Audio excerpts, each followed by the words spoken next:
السلام علیکم ورحمۃ اللہ وبرکاتہ۔ آج کی اس ویڈیو میں خوش آمدید۔ دوستو، کچھ عرصہ قبل کی بات ہے کہ جناب ارشاد بھٹی صاحب نے، جو پاکستان کے ایک جانی پہچانی شخصیت ہیں اور مشہور صحافی ہیں، تو انہوں نے ایک پوڈ کاسٹ کا سلسلہ شروع کیا اور انہوں نے پاکستان کے نامور علماء کے ساتھ پوڈ کاسٹ کا ایک سلسلہ شروع کیا تھا۔ سب سے پہلے جو ہے اس میں جو ہے کچھ ایسے لوگ بھی تھے جو ان کا خیال تھا کہ ان کی وجہ سے جو ہے منافرت اور شدت میں زیادتی آ رہی ہے، سو وہ ان کے پاس بھی تشریف لے گئے اور علماء کے پاس بھی تشریف لے گئے، جس میں انجینئر محمد علی مرزا بھی ہیں، جس میں جناب مفتی طارق مسعود صاحب بھی ہیں، مولانا طارق جمیل صاحب بھی ہیں، اور اس کے بعد جو ہے مفتی حنیف قریشی صاحب کے پاس تشریف لے گئے۔ تو ان کی جو ویڈیوز آ رہی تھی، جو ان کے پوڈ کاسٹ آ رہے تھے، ان تمام کو میں ایک تسلسل کے ساتھ دیکھتا آ رہا تھا، اور اتنا وقت نہیں ہوتا کہ پھر ہر ایک پوڈ کاسٹ کے اوپر جو ہے دوبارہ اس پہ ایک اپنی رائے کا اظہار کیا جائے۔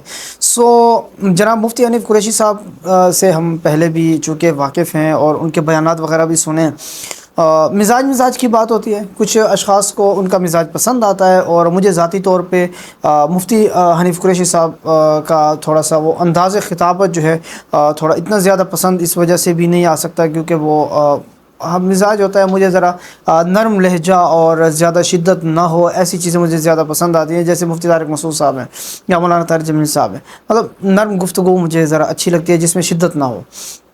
تو حنیف قریشی صاحب جو ہے ایک بہت بڑے مناظر بھی ہیں، سو ان کے ساتھ اس کی جناب ارشاد بھٹی صاحب کی ایک پوڈ کاسٹ آئی، تو میں نے نہیں دیکھی، لیکن اس کے نہ دیکھنے پر کچھ اس کے میں نے کلپس دیکھے چھوٹے چھوٹے، لیکن اس کے بعد جو ہے سوشل میڈیا پہ بالخصوص فیس بک پہ ان کے کچھ چاہنے والے اور جن کا تعلق بریلوی مکتب فکر سے بھی تھا، جن کا تعلق مسلک دیوبند سے بھی تھا، جن کا تعلق مسلک اہل حدیث سے بھی تھا، انہوں نے جو ہے اس پوڈ کاسٹ کو لے کے اور ان کے اس بیان کو لے کے سوشل میڈیا کے اوپر ایک ٹرینڈ بنا دیا تھا، اور طرح طرح کی پوسٹ سامنے آ رہی تھی کہ انہوں نے جناب ارشاد بھٹی صاحب کو خاموش کرا دیا، انہوں نے اس کو بولنے نہیں دیا، انہوں نے یہ کر دیا وہ کر دیا۔ مجھے ایک لطیفہ یاد آ گیا، سرائکی کا لطیفہ ہے، میں سرائکی میں ہی سنانا چاہوں گا، کیونکہ جس زبان کا لطیفہ اسی میں اچھا لگتا ہے۔ وہ ایک بندہ آیا تو کوئی بیان سن کے آ گیا، تو خیر مماثلت کسی کے ساتھ بھی محض اتفاقیہ ہوگی۔ سو بیان سن کے آیا تو دوست نے اس سے پوچھا کہ یار بیان سن کے آئے ہو، مفتی صاحب نے کیا کہا؟ انہوں نے کہا کہ وہ ریڑے چلا دیتے ہیں۔ تو اس نے کہا کیا؟ اس نے کہا اس نے ہل چلا دیتے ہیں، مگر ہل تو چلائیں لیکن اے ترسا آنکھا کے ہے، تو یہ اس کو پتہ نہیں تھا، کہا کیا ہے بس ہل چلا دیے۔ سو یہاں پہ بھی کچھ ایسا ویسا تھا کہ بس خاموش کرا دے۔ میں نے کہیں پہ نہیں پڑھا کہ یار کوئی اس کے اوپر تبصرہ ہو جائے یا کوئی اس پہ بات ہو جائے۔ سو میں پوڈ کاسٹ اوپن کی، اور جو ہے عید کا اپنا دوسرا دن لے کے میں جو دن جس کو سسرال ڈے بھی کہا جاتا ہے، یا جس کو دوستوں کا دن بھی کہا جاتا ہے، انسان دوست احباب سے ملنے کے لیے جاتا ہے اس دن، لیکن میں اس دن جو ہے وہ مفتی حنیف قریشی صاحب والی پوڈ کاسٹ اوپن کر کے میں بیٹھ گیا، اور اس کو پلے کر کے بیٹھ گیا، وہ سننے لگا کہ شاید کچھ نکل آئے۔ یقین مانے شروع میں جو مدعا اٹھا، اس نے جو سوال اٹھایا ارشاد بھٹی صاحب نے، اس کا ممتاز قادری صاحب والا، آپ تمام لوگوں نے سنا ہوگا، اس سوال سے لے کر اینڈ تک تو میں نہیں کہہ سکتا، کیونکہ میں نے پوڈ کاسٹ وہ تقریباً آدھی سے کچھ زیادہ دیکھی ہے، میں نے مکمل نہیں دیکھی۔ کیوں نہیں بس اکتا گیا ہوں، بور ہونے لگا تھا۔ انہوں نے کوئی بھی لاجیکل یا اس قسم کا کوئی بھی جواب نہیں تھا۔ جس طرح مناظر ہوتے ہیں نا جی، مناظرے کا ایک اصول ہے، مناظرے کا اصول یہ ہوتا ہے کہ جب آپ مناظرہ کرتے ہیں تو آپ نے کرنا کیا ہوتا ہے کہ آپ کا پہلا کام یہ ہوتا ہے کہ سامنے والے کو خاموش کراؤ، یہ اس کو اصول ہے۔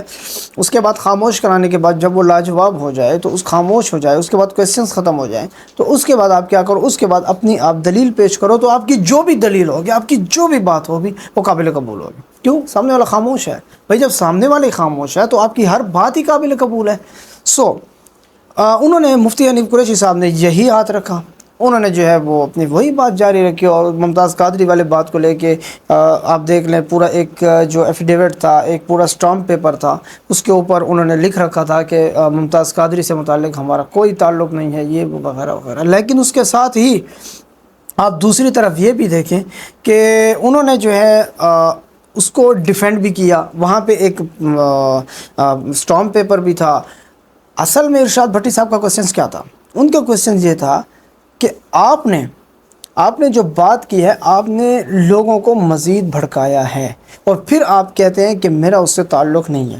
یعنی آپ نے اس کو پہلے تھپکی دے کہ بھئی آگے بڑھو، ٹھیک ہے، لوگوں کو بیانات کے ذریعے آپ نے ایک تھپکی دے دی کہ بھئی آگے بڑھو۔ جب وہ آگے بڑھ گئے پھر آپ نے کہا کہ میرا تعلق نہیں۔ اگر آپ بیانات کے ذریعے آپ تھپکی دے رہے ہیں تو پھر آپ اس کے ساتھ رہیں کہ بھئی میرا تعلق ہے، تم غلط ہو۔ اگر حقیقت یہ ہے، اگر آپ کہتے ہیں کہ قانون اس کو سزا نہیں دے رہا تھا یا کچھ بھی ایسا نہیں ہو رہا تھا، تو اس کے بعد آپ کیا کرتے؟ آپ نے اگر وہ بیان کیا تو پھر اسی بیان پہ قائم رہتے ہوئے ممتاز قادری کا بھی ساتھ دیتے، لیکن اس کو آپ نے تنہا چھوڑ دیا۔ تو یہ جو چیزیں ہیں، اس کے بعد جو ہے وہ ایک اور بات بھی تھی جناب ارشاد بھٹی صاحب کی اس پوڈ کاسٹ میں نے 2-3 چیزیں اور بھی دیکھی۔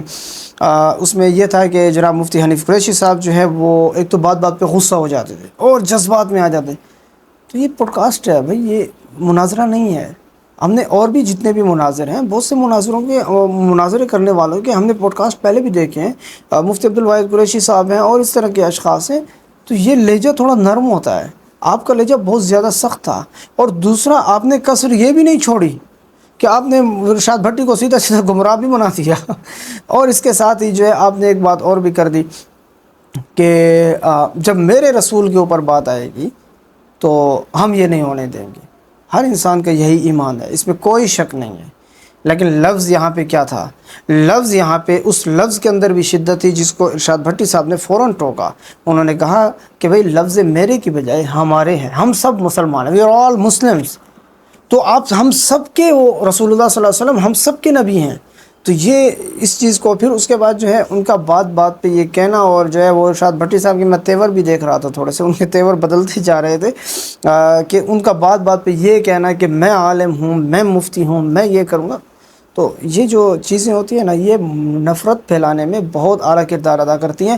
انجینئر محمد علی مرزا، میں ان کو اچھا نہیں سمجھتا، ٹھیک ہے، بہت سے لوگ اچھا نہیں سمجھتے پاکستان بھر میں، ان کے چند ایک مریدین بھی ہیں، چند ایک ماننے والے ہیں۔ سو ان کے متعلق انہوں نے بات کی، مفتی حنیف قریشی صاحب نے اچھی گفتگو کی، بہت اچھی بات کی، لیکن اتنے جذبات میں آپ بات کر رہے ہیں تو یہ تو مجھ جیسا اگر کم علم بندہ اگر اس طرح کی بات سنے گا، اس کے سامنے مرزا آئے گا، مرزا جہلمی صاحب آئیں گے، یہ تو اس کو 2 تھپڑ بھی مار دے گا۔ کیوں؟ کیونکہ آپ نے اس کو بھڑکا دیا ہے بھائی، آپ نے اس میں اتنی شدت اور اتنی وہ بھر دی ہے۔ یہی بات مولانا طارق جمیل صاحب نے بھی کی ہے، ٹھیک ہے، یہی بات جو ہے اور علماء بھی کر رہے ہیں، لیکن اتنی شدت نہیں ہونی چاہیے بھائی۔ جب اتنی شدت ہوگی، اتنی آپ پوڈ کاسٹ میں یہ شدت دکھا رہے ہیں، پھر آپ کی نجی محفلیں کیسی ہوں گی، آپ کے بیانات کیسے ہوں گے؟ یہ جو چیزیں ہیں میرے خیال میں جو ہے، میں اس پوڈ کاسٹ کو میں مکمل نہ دیکھ کے میں نے اپنا وقت بچایا ہے۔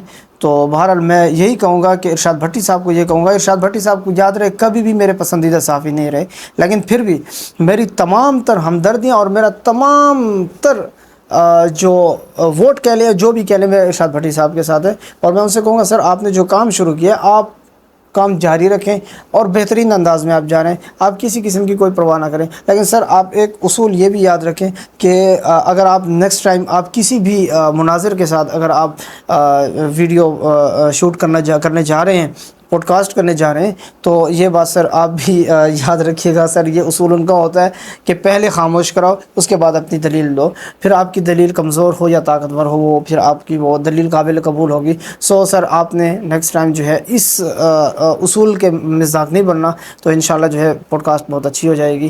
بہرحال ملتے ہیں نیکسٹ پوڈ کاسٹ کے تبصرے میں، جناب جو علی امین گنگپور صاحب کے ساتھ ہونے جا رہی ہے، وہاں پہ ملتے ہیں۔ بہت شکریہ، اللہ حافظ۔